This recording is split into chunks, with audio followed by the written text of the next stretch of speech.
हमारे गुरु भाई हैं, बहुत अच्छे संत हैं। परम पूज्य सदगुरुदेव श्री पहाड़ी बाबा जी महाराज के शिष्य हैं, हमारे बड़े गुरु भाई हैं। मेरे लिए वह गुरु कल्प हैं, गुरु के ही समान हैं। ज्येष्ठ गुरु भ्राता गुरु समाह, बड़े गुरु भाई हैं तो गुरु तुल्य ही हैं।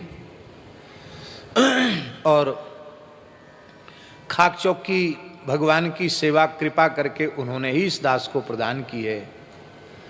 बहुत अच्छे महापुरुष हैं महंत श्री राम अवतार दास जी। महाराज जी, ऐसा जीवन भी वर्तमान समय में होना बहुत मुश्किल है।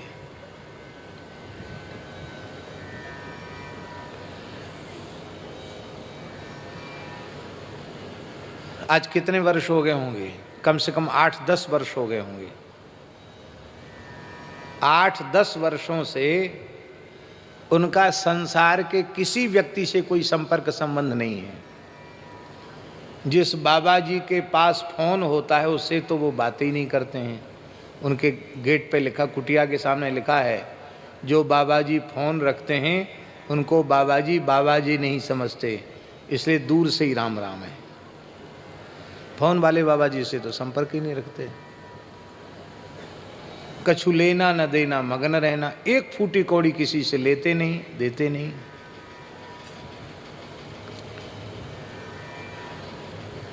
दो तीन वर्ष तक तो, कई वर्ष तक तो अपने कुटिया से ऊपर से नीचे उतरे ही नहीं। इतने एकांत में कोई रह सकता है, इतना असंग हो सकता है, आश्चर्य है। अत्यधिक अंतर्मुखी वृत्ति है उनकी। आप लोगों की तो जाने दो बात, हमें दर्शन दुर्लभ है उनका। हम कहीं बाहर से जाते हैं तो हमारा मन होता है कि बड़े बूढ़े हैं, 80 वर्ष से ऊपर आयु हो रही है उनकी, 84-85 वर्ष की आयु हो रही है, तो वयोवृद्ध हैं, हम उनका दर्शन करें तो हमको समय लेना पड़ता है। जो एक संत उनकी देखरेख करते हैं उनसे समय लेना पड़ता है कि महाराज जी से पूछें, तो वो कहेंगे कि इतने बज के इतने मिनट पर मिल सकते हो, 5 मिनट के लिए या 10 मिनट के लिए, उतने ही समय। और कहेंगे कोई भीड़ भाड़ अपने संग मत लाना, तुम्हारे संग भीड़ भाड़ ज़्यादा रहती है, अकेले आना हो तो आना, ज़्यादा से ज़्यादा एक मूर्ति हो सकता है, इससे ज़्यादा नहीं।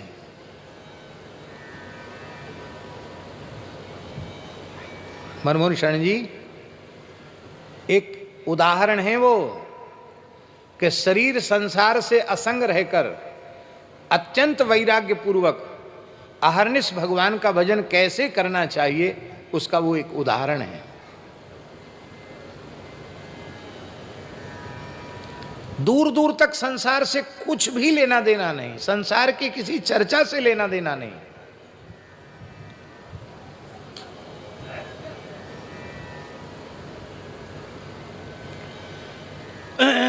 कई बातें वो बहुत अच्छी कहते हैं। एक बात कहते हैं वो, हम तो उनका नाम कथा में डर के मारे नहीं लेते, पहली बार लिया है, क्यों कोई बता देगा तो फिर वो हो सकता है नाराज हो जाए।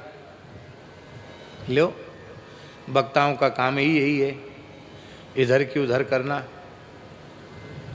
वो कुछ भी कह देते हैं। तो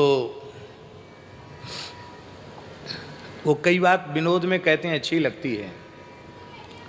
वो कहते हैं गृहस्थी आदमी बूढ़ा है जाए और होए रड़ुआ, विवाह ना हुआ हो उसका, और दांत वांत गिर गए हों, और उस समय भी कोई प्रस्ताव करे कि हम तुम्हारा विवाह करा देंगे, तो वो जरूर राजी हो जाएगा गृहस्थी आदमी। और साधु के लिए कहते हैं कि साधु ऐसे ऐसे कांपता हो, डंडा भी पकड़ नहीं पाता हो ठीक से। अब कब जमुना किनारे पहुंच जाएगा, सरजू किनारे पहुंच जाएगा, कोई ठिकाना नहीं है। उस समय भी लोग प्रस्ताव करें कि भाई सर्वसम्मति से आपको स्थान का महंत बनाया जाएगा, तो बोले मर तो होए साधु, फिर वो महंती के लिए मना नहीं करेगा। महंती तो क्या करें, हमारी इच्छा तो बिल्कुल नहीं थी, पर लोग मान ही नहीं रहे हैं, क्या करें।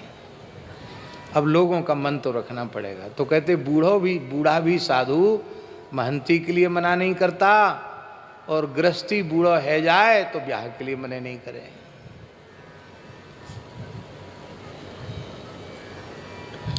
पर हम पूछ रहे हैं ब्याह और महंती किस कोने में है? सारी धरती का अखंड साम्राज्य सर्वसम्मति से भरत जी को प्राप्त हो रहा है। अब भरत जी उसके अधिकारी हैं।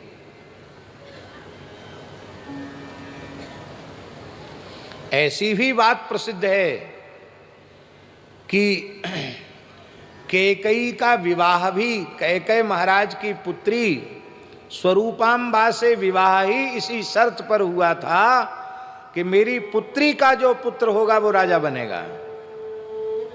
तब कैकेयी महाराज ने कहा था मैं अपनी बेटी दूंगा, नहीं तो बेटी नहीं दूंगा। अब पहले पक्की लिखा पढ़ी कराओ, नहीं तो राजा लोग बदल भी जाते हैं बात को। हमने ऐसा सुना है संतों से कि उस लिखा पढ़ी में वशिष्ठ जी का हस्ताक्षर भी था।